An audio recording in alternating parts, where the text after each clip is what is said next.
Can I thank the member for his question? I've no doubt that the public have lost confidence in the water companies. That includes Thames Water, who have been taking Londoners for a ride for far too long.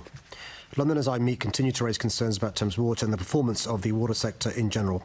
The sustained underinvestment in vital infrastructure improvements, the number of pollution incidents, the high levels of borrowing and the servicing of spiralling debts, whilst also providing big returns for investors. This is simply not good enough.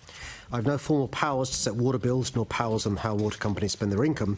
That is the role of Ofwat and the government. But I do support the recent strengthening of regulations and the water industry review kick-started by this government, which has been led by Sir John Cunliffe. This review must identify and recommend a simpler and more transparent approach to the economic regulation of water companies while delivering the improvements Londoners expect to see. The cost of water and the impact of climate change typically affect the most vulnerable and those in the lowest incomes most, and the rising costs of fixing the failing water sector are ultimately paid for by customers. Regulation must therefore ensure water services are affordable for all and the most deprived are supported. Whilst I don't have the powers or resources to do this on my own, I'm committed to doing what I can to improve the sector. In addition to regular engagement with Thames Water, in March I convened a roundtable bringing together partners including Thames Water to commit to working together to develop a plan to transform our rivers over the next 10 years. At this roundtable, Thames Water committed to £1.8 billion of additional investment, and my team is working with them on priorities for spending this money. My office also recently met again with Thames Water and with Ofwat to make the case for Londoners.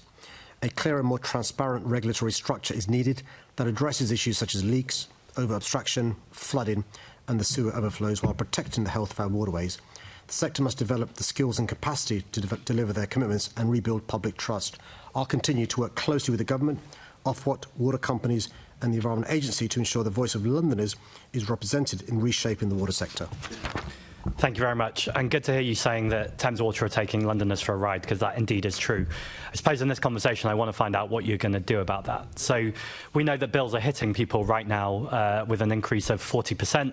The only thing higher than that is sewage discharges, which are increasing by 50%. Now, I've been looking around the world at how other cities do it, and Paris brought water companies into public ownership. That reduced bills. And in fact, in Berlin, they had a referendum to bring them back into the city authorities' control. Do you think you should have a place on the board of Thames Water? The answer is if that position was followed by powers. There's no point just being a token person sitting on the board. The issue is powers in relation to what decisions Thames make. And the big challenge there is with Thames Water is a lack of resources being spent in the right places, but customers being invoiced for the money being spent. And so the short answer is, of course, I want the Mayor of London to have more powers, but not simply tokenism and not simply performative. So I think this might be where the answer is slightly out of date, because we've had the Water Act in the last year, which gives the powers to Ofwat to change the governance arrangements. So using your platform as Mayor of London, in fact, right here, you could call on Ofwat to say, actually, there should be more public accountability and transparency on that board. And actually, as Mayor of London, you should have a seat at the table. Be careful that more power doesn't lead to more liabilities. And when I see the liabilities Thames Water have, I'm quite keen to make sure taxpayers and the GLA, by extension, aren't lumbered with those liabilities. We already have access to the Chief Executive, Ofwat, members of the board, whether it's Chair or Chief Executive, as and when we need to do so. I mentioned a moment ago the recent meeting we had with both Thames Water and Ofwat, separate to the roundtable we had with them. So if there's additionality from being on the board, that's fine. What I'm not in favour of is additional liability. Well, I think that's a strange argument, because it's a fair value argument, which essentially says that nationalising Thames Water should cost nothing, because essentially the investors say this is worth nothing at this point because of how badly run down it's been. Being on the board does not mean you need to accept liability. That would be about making sure there's a voice for Londoners and bill payers, preferably, on that board. So is it something you'd write to Steve Reed to request? No.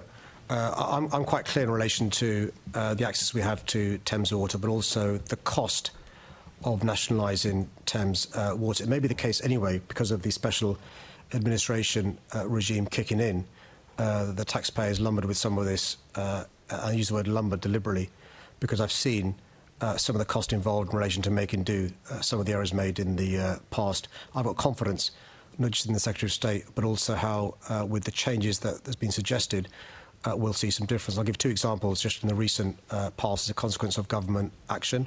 record numbers of criminal prosecutions being brought against water companies, and bonuses being stopped, being paid to executives. That wasn't the case. Yet bills are still going up and sewage is still going in the water. Where is the urgency on this? We've seen with steel that the government moved to nationalisation and the conversation far too late.